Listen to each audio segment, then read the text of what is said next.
Bonjour, quand il s'agit de faire des économies d'énergie, il faut penser à tous les détails, comme par exemple aux conduites des installations de chauffage.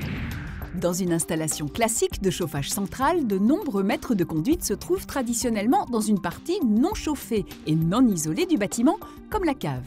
Un tuyau d'eau chaude sanitaire ou un tuyau de chauffage, la température de l'eau, elle est entre 50 et 70 degrés. Or, dans une cave, il va faire entre 10 et 15 degrés. Donc forcément, les pertes qui sont engendrées sont aussi très importantes.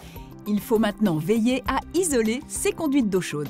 Quand on modifie l'installation, quand on remplace complètement l'installation, quand on fait une nouvelle installation, il faudra que toutes les conduites soient isolées. Et à partir de 2026, l'obligation d'isolation des conduites situées hors du volume chauffé concernera toutes les installations, y compris les installations existantes.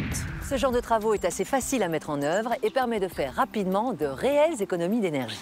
À partir du moment où l'isolation est bien mise, on va pouvoir rentabiliser ça très rapidement. On parle, si on ne fait qu'acheter les matériaux et qu'on les place soi-même, d'un temps de retour de 6 mois.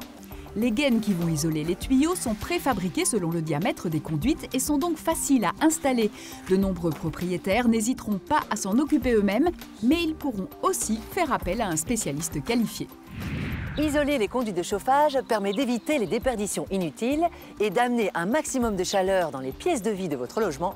Et ça, c'est un tout bon plan.